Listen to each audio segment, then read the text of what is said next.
नमस्कार। आईएनडी विशेष में आपका स्वागत है। मैं हूं आपके साथ नवीन पुरोहित और आज हमारे साथ चर्चा करने के लिए मौजूद हैं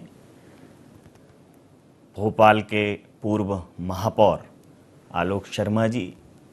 जो आप प्रशासकीय समितियां जो बनी हैं अलग अलग जगह नगरीय निकाय और नगर निगमों की, तो भोपाल की प्रशासकीय समिति के कर्ता धर्ता भी रहेंगे, उनसे हम बात करेंगे। आलोक जी, आपका आईएनडी 24 में बहुत बहुत स्वागत है। नमस्कार। आलोक जी, जिस प्रकार से मध्य प्रदेश में 15 महीनों तक एक परिवर्तन रहा, दूसरी सरकार रही, कांग्रेस की सरकार रही, तो उस कांग्रेस की सरकार ने नगर निगम को लेकर बहुत नगरीय प्रशासन में बहुत फेरबदल किए। सबसे पहले चुनाव की पद्धति को बदला, जिसका आपने विरोध किया। फिर उन्होंने भोपाल नगर निगम में कोलार को नगर पालिका में करने की बात कही। तो आप उस परिवर्तन को, उन निर्णयों को कैसा मानते हैं कि वो मध्य प्रदेश को, भोपाल को आलोकित करने वाले थे या अंधकार में धकेलने वाले थे?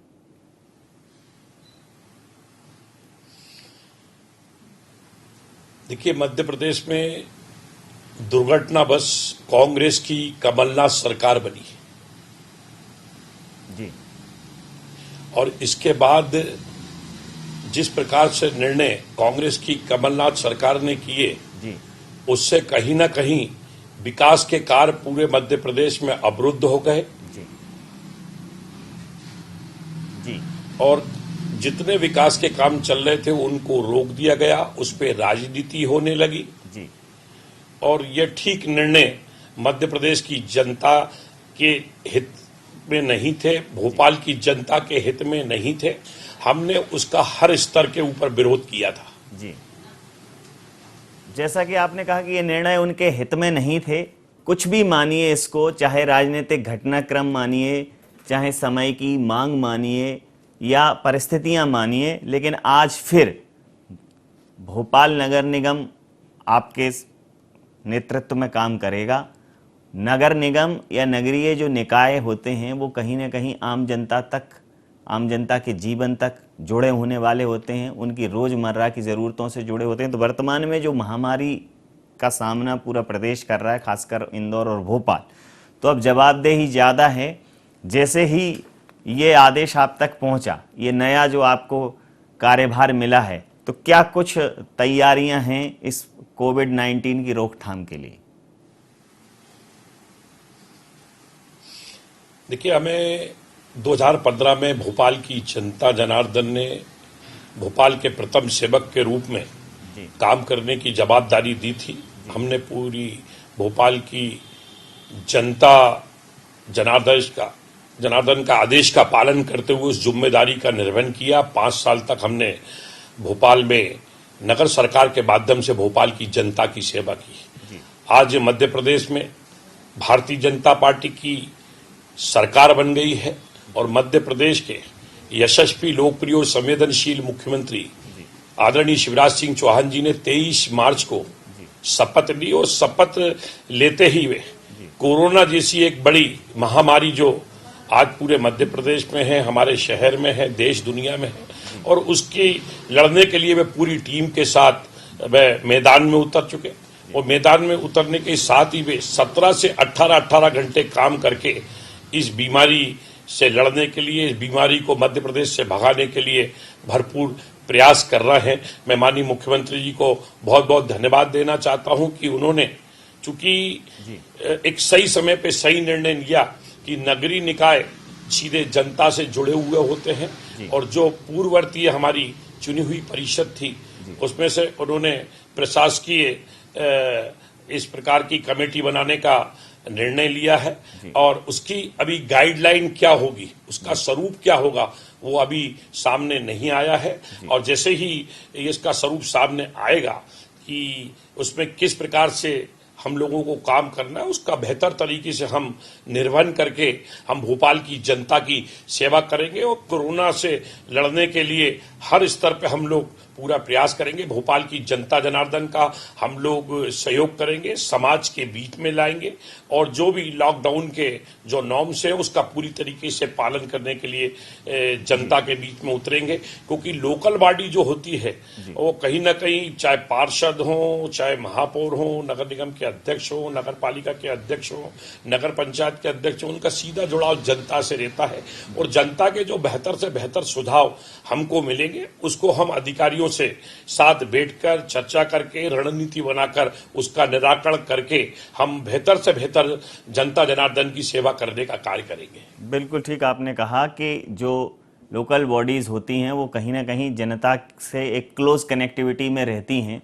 तो अभी तक बतौर महापौर आपका बहुत सफल कार्यकाल रहा, लोगों के बीच में आप बहुत लोकप्रिय रहे।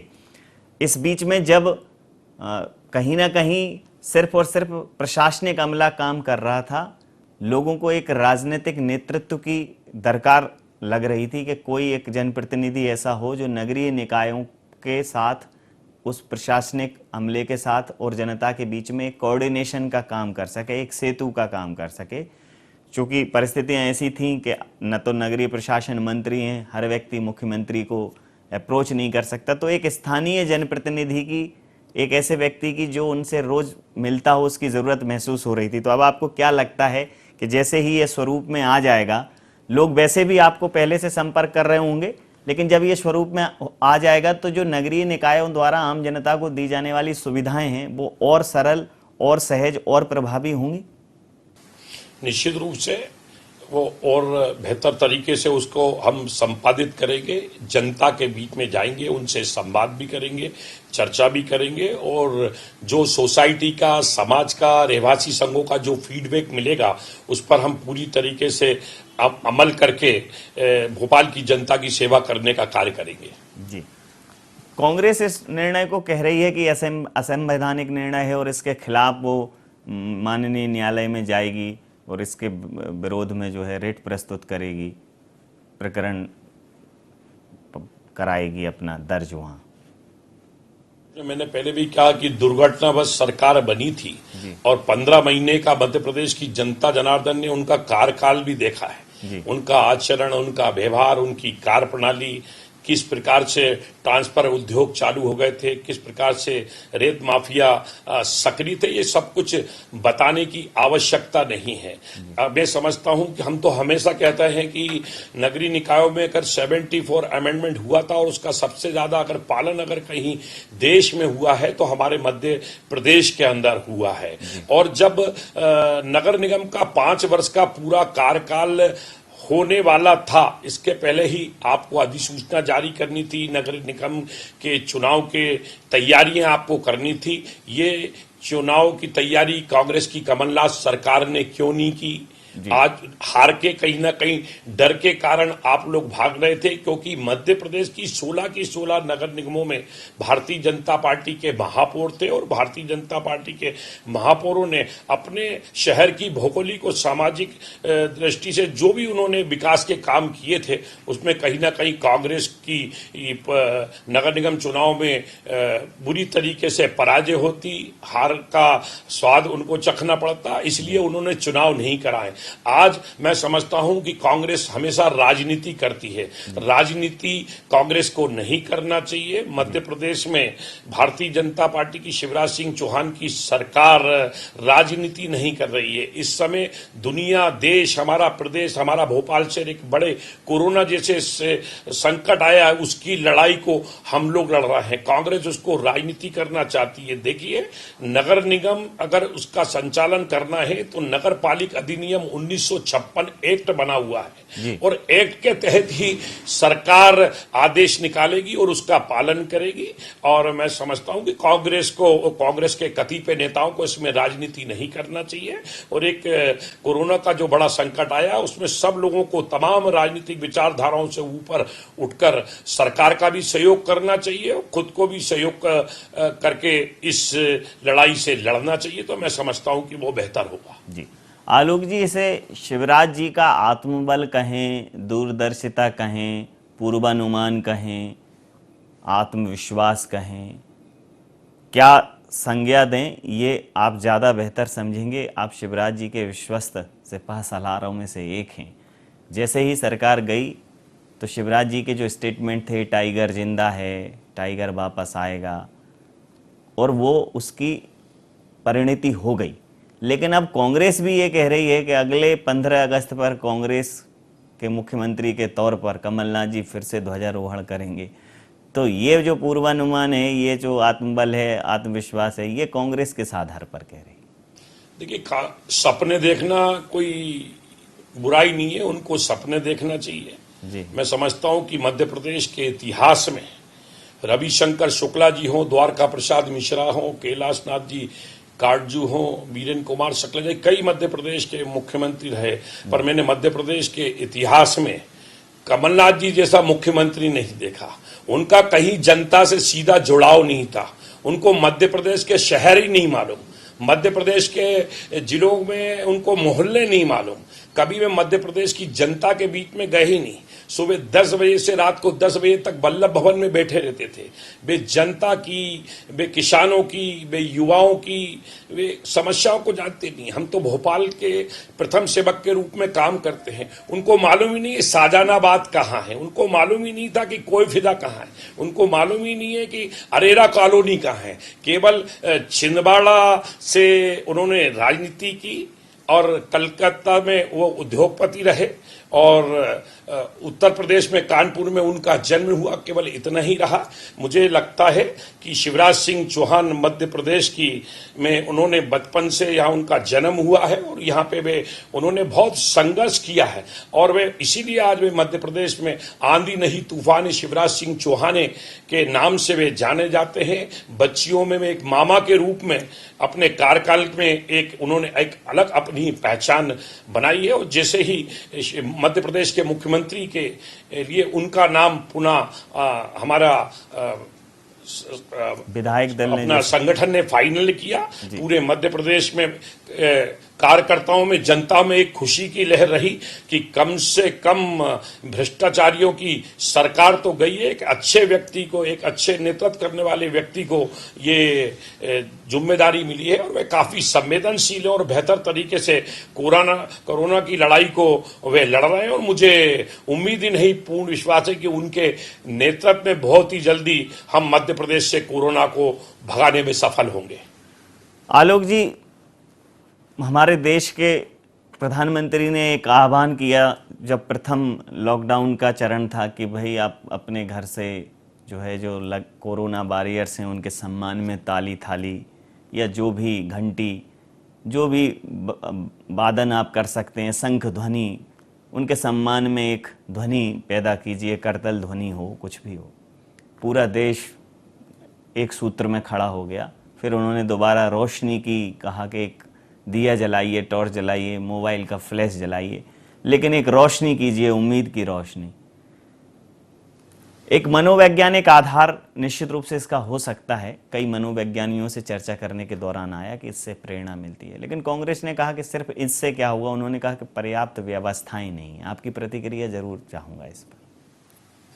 देखिए, आज एक लंबे समय के बाद हमारे देश को एक नरेंद्र मोदी जी के रूप में एक यशस्वी प्रधानमंत्री मिला है, जिनकी एक आवाज के रूप में पूरे देश की जनता ने उसका पालन किया और उसको स्वीकृति दी कि प्रधानमंत्री जी, हम आपके साथ में हैं। मैंने एक वीडियो देखा था जिसमें एक छोटा सा बच्चा ये बोल रहा था कि आज हमारे प्रधानमंत्री जी को देश की जनता से हाथ जोड़ने की जरूरत नहीं है, उनको तो बोलने की जरूरत है, हम सब उनका पालन करेंगे। आज वे भारत के एक बड़े परिवार के मुखिया के रूप में आज वे इस लड़ाई को लड़ रहे हैं और हमारे भारत की, हमारे हिंदुस्तान की, हमारे वतन की, हमारे मुल्क की एक दुनिया में एक अलग प्रकार की पहचान कोरोना की लड़ाई में प्रधानमंत्री जी के नेतृत्व में साफ झलक रही है, साफ देखने को मिल रही है और पूरे देश की करोड़ों करोड़ जनता देश के यशस्वी प्रधानमंत्री आदरणीय नरेंद्र मोदी जी के साथ कंधे से कंधा मिलाकर खड़ी हुई है। जिस प्रकार से आपने कहा कि पूरे देश की जनता उन्हें एक उम्मीद भरी निगाहों से देख रही है, वैश्विक स्तर पर भी कई जगह से नरेंद्र मोदी जी को प्रशंसा मिली है, चाहे वर्ल्ड हेल्थ ऑर्गेनाइजेशन से हो या अन्य देशों से हो जहां मेडिकल सुविधाएं माननीय मोदी जी ने पहुंचाई हैं। लेकिन बड़ा सवाल इसका है कि उन्होंने एक बात और कही है कि जान भी देखना है और जहान भी देखना है। नगरीय निकाय एक ऐसी प्रशासनिक व्यवस्था होती है जिसमें कई हजार लोगों को रोजगार भी मिलता है छोटी छोटी इकाइयों के माध्यम से। हालांकि नगरीय निकाय इस महामारी के दौर में भी कोरोना फाइटर्स के तौर पर काम कर रहा है, लेकिन और व्यवस्थित तरीके से काम करे। जिन लोगों को जीवन यापन की व्यवस्थाएं नहीं हो पा रही उनको और सहूलियतें मिलें, इसके स्तर पर आपको क्या लगता है कि अब और क्या नए आप प्रयास करेंगे ताकि जान और जहान दोनों सुरक्षित रहें? देखिए, अभी तक तो नगर निगम सड़क, बिजली, पानी, साफ सफाई, स्ट्रीट लाइट, सीवेज की समस्याओं के निराकरण के लिए काम करता था। पहली बार ऐसा हुआ कि भोपाल में नगर निगम हर घर तक सब्जी पहुंचाने का कार्य कर रहा है। हर जो सांची पार्लर थे वहां पे खाद्य सामग्री पहुंचाने का काम कर रहा है, और कोई भी बेरोजगार ना हो। और बेहतर से बेहतर नगर निगम को और क्या काम करना चाहिए, जैसे ही मैं जिम्मेदारी संभालूंगा उस पर हम सभी लोगों के साथ सामूहिक बैठकर चर्चा करके इस दिशा में कार्य करके भोपाल की जनता की बहुत बेहतर तरीके से सेवा करने का काम करेंगे। जी, व्यक्तिगत स्तर पर अभी आपके द्वारा ये कोविड-19 की रोकथाम के लिए, जागरूकता के लिए और जो इनसे पीड़ित परेशान लोग हैं उनको सुविधाएं मुहैया कराने के लिए क्या कुछ प्रयास किए जा रहे हैं? क्योंकि सामान्यतः जनप्रतिनिधि अपने अपने स्तर पर भले ही वो किसी पद पर हों ना हो, लेकिन प्रयास कर रहे हैं। आप चूँकि स्वयं एक लोकप्रिय नेता हैं, जनप्रिय छवि रखते हैं, जनहितैषी कार्यों के लिए जाने जाते हैं, तो वर्तमान इस समय में आपके द्वारा क्या कुछ ऐसे अभियान चलाए जा रहे हैं जिससे इस दिशा में कुछ सार्थक और सकारात्मक परिणाम सामने आए? देखिए, मैं राष्ट्रीय स्वयंसेवक संघ के बाल स्वयंसेवक के रूप में मैंने काम करना प्रारंभ किया था, और हम जिस आइडियोलॉजी के लिए, जिस विचारधारा के लिए काम करते हैं वहां पे हमको अच्छे संस्कार दिए जाते हैं। और जब हम सार्वजनिक क्षेत्र में हम उतरे तो हमारे मन में ये बात थी कि राजनीति हमारे लिए साध्य है ना, हम ये राजनीति हमारे लिए साधन नहीं है। इस मूल मंत्र को लेकर हम लोगों ने काम किया। राजनीति के माध्यम से समाज की अच्छी सेवा की जा सकती है, परंतु हमको ये भी संस्कार दिए गए कि राजनीति के साथ साथ राजनीतिक क्षेत्र में काम करने वाले कार्यकर्ता को कोई ना कोई एक रचनात्मक प्रकल्प जरूर चलाना चाहिए। मुझे आज बड़ी खुशी है कि 1999 में मैंने भोपाल में एक जितने भी नेत्रहीन हैं, वृद्ध हैं, अपंग हैं, अपाहिज हैं, जरूरतमंद लोग हैं, इनके लिए मां आशापुरा दरबार अन्न क्षेत्र की स्थापना की थी। और पिछले 20-21 सालों से हम लगातार प्रतिदिन 1000 जरूरतमंद लोगों को निःशुल्क रूप से अन्न क्षेत्र के माध्यम से हम उनको भरपेट भोजन कराते हैं और उनकी सेवा करने का काम करते हैं। पिछले 20 सालों से कोई भी शहर में किसी प्रकार का संकट आया, अभी पिछले 21 सालों से हमारे तत्कालीन राज्यपाल थे भाई महावीर जी, उन्होंने ये हमारे अन्न क्षेत्र का उद्घाटन किया था। एक दिन भोजन कराना आसान होता है, दूसरे दिन भोजन कराना आसान होता है, परंतु 21 साल से अनवरत आप स्वयं आइए और हमारा अन्न क्षेत्र जो माशापुरा दरबार के नाम से हम प्रारंभ किया था, वह पुराने शहर के जुबराती में चल रहा है। आप पूछिए गरीब लोगों से, वो बताएंगे कि हम 20 साल से भोजन कर रहे हैं, हम 17 साल से भोजन कर रहे हैं, हम 15 साल से भोजन कर रहे हैं। अब कोरोना का संकट आया तो हम यह लगातार पहले दिन से ही हम 5000 से 8000 लोगों के भोजन के पैकेट हम बना रहे हैं, चाहे रेलवे स्टेशन हो या बस स्टैंड हो या कुछ जो हमारी सेवा बस्ती है वहां पे भी हम जरूरतमंद को भोजन के पैकेट पहुंचा रहे हैं। जब भोजन के पैकेट बांटने जाते थे तो कई जरूरतमंद लोग हमसे ये बोलते थे कि हमको भोजन के पैकेट की जगह हमको खाद्य सामग्री दीजिए। तो हमने कई परिवारों में हमने आटा भी दिया, दाल भी दिया, चावल भी दिया, शक्कर भी दिया, तेल भी दी, चाय पत्ती भी दिया, नमक भी दिया, साबुन भी दिया, और और सभी मसाले दिए। और इतना ही नहीं, इसके साथ भोपाल में हमारे लगभग कई मंदिर हैं जो मंदिर पूरी तरीके से कोरोना के कारण बंद हैं। कई पुजारी जो हैं उनको भी खाद्य सामग्री नहीं मिल पा रही, नवरात्रि में वे पूजा नहीं कर पाए, दक्षिणा भी उनको नहीं मिली। इन लोगों के भी सबके फोन हमारे पास आए, तो हमने सभी को एक परशुराम फाउंडेशन के माध्यम से हमने 10 किलो आटा, उसमें 5 किलो दाल, 5 किलो चावल, शक्कर, तेल, इस प्रकार से लगभग 1000 बैग सभी मंदिर के पुजारियों को और जो कर्मकांडी हमारे ब्राह्मण हैं उनको पहुंचाकर उनकी सेवा करने का कार्य हमने किया है। और मैं अब हमारे निवास पे हूं, मेरे निवास पे अगर कोई भी गरीब व्यक्ति या जरूरतमंद व्यक्ति भी आता है तो मेरे निवास से वे व्यक्ति खाली नहीं जाए, इसका मैं प्रयास करता हूं। मेरे निवास से ही 5 किलो आटे की थैली उसको जरूर उसको देता हूं और उससे पूछता हूं कि अगर आपको कोई जरूरत हो तो आप यहां से खाली नहीं जाओगे।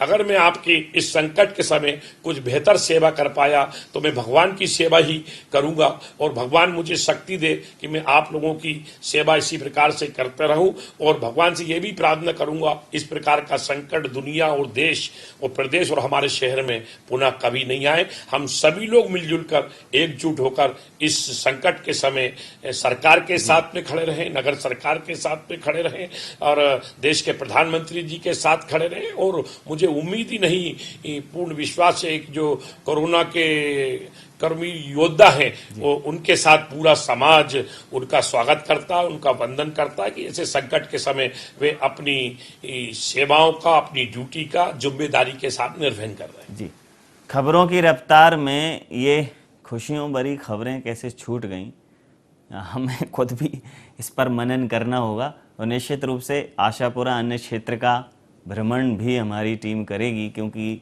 सकारात्मकता का एक दिया 1000 दिए बनकर सूर्य की तरह सिर्फ भोपाल ही नहीं पूरे प्रदेश और देश को भी आलोकित कर सकता है। आपके इस कार्य के लिए मैं आपको बधाई देता हूं। लेकिन एक बहुत बड़ा राजनीतिक प्रश्न वर्तमान में भारतीय जनता पार्टी के सामने खड़ा है। चूंकि आप भारतीय जनता पार्टी की विचारधारा से बाल्यकाल से जुड़े हैं, तो वर्तमान में जो राजनीतिक संयोजन हुआ है, 22 लोग भारतीय जनता पार्टी में कांग्रेस छोड़कर आए, तो कांग्रेस ये कह रही है कि भारतीय जनता पार्टी के अब कर्मठ और भारतीय जनता पार्टी के जो मूल कार्यकर्ता हैं उनके साथ अन्याय होगा। वर्तमान मंत्रिमंडल में भी वही दिखा और आगे बहुत कलह दिखने वाली है। जैसे ही मंत्रिमंडल का पूरा विस्तार होगा, पूर्ण मंत्रिमंडल जैसे ही सामने आएगा, बहुत बड़ी कलह सामने आने वाली है और चुनाव तक की भी प्रतीक्षा नहीं करनी पड़ेगी। ये उम्मीद कांग्रेस पाल रही है और ये आरोप भी लगा रही है भारतीय जनता पार्टी पर। देखिए, कांग्रेस में अंतरकलह कहाँ है ये आपको मालूम है। अंतरकलह अगर कहीं है तो मध्य प्रदेश कांग्रेस में है, देश की कांग्रेस पार्टी में है। ये खुद एकजुट नहीं है, ये खुद गुटों में बटे हुए हैं, गिरोह में बटे हुए हैं और इनका कुछ नहीं है। Bharatiya Janata party cadre base party है और भारतीय जनता पार्टी को पूरी देश और दुनिया में पार्टी विद डिफरेंस के रूप में पहचाना जाता है। और भारतीय जनता पार्टी में हर कार्यकर्ता के काम का मूल्यांकन होता है और समय के ऊपर उसको अवसर भी मिलता है और समय के मूड पे पार्टी संगठन उसका मूल्यांकन करके उसको जवाबदारी देती है। भारतीय जनता पार्टी मध्य प्रदेश में ऐसा कुछ नहीं है। सब चर्चा करने के बाद ही भारतीय जनता पार्टी में सामूहिक निर्णय होते हैं और आने वाले समय में और बेहतर निर्णय होंगे। और मध्य प्रदेश की जनता जनार्दन की हम प्रदेश के यशस्वी, लोकप्रिय और संवेदनशील मुख्यमंत्री शिवराज सिंह चौहान जी के नेतृत्व में बेहतर से बेहतर हम प्रदेश की जनता की सेवा कर पाएंगे। आलोक जी, अंतिम प्रश्न, शिवराज और महाराज ये दो शब्द अब भारतीय जनता पार्टी की राजनीति के केंद्र बन गए हैं, तो ये 1 पे 11 होंगे या 1 और 1 2 होकर 1 to 1 होकर इनके कलह सामने आएंगे? कलह की उम्मीद कांग्रेस कर रही है और 1 पे 11 की उम्मीद भारतीय जनता पार्टी कर रही है। आपकी अंतिम प्रतिक्रिया के साथ चर्चा समाप्त करूंगा। देखिए, सबसे बड़ा राजनीति में सबसे बड़ी बात होती है विश्वास की। जी।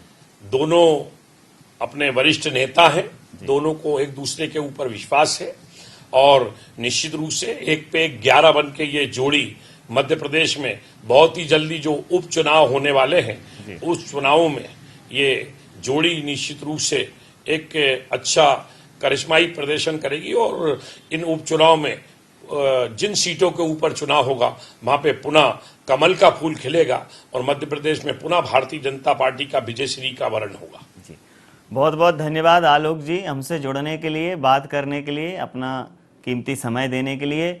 तो बर्फ के पर्वत पिघलते जाएंगे, काम करिए हल निकलते जाएंगे।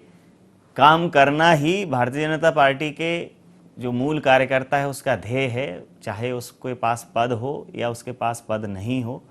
जिस प्रकार से प्रशासकीय समितियों का गठन किया है, जैसे ही उनका एजेंडा, उनका मूल स्वरूप, उनके नियम, उनकी नियमावली सब सामने आ जाएगा, उसी अनुरूप कार्य करेंगे। लेकिन कार्य अब भी अनवरत जारी है और कर्मठता का,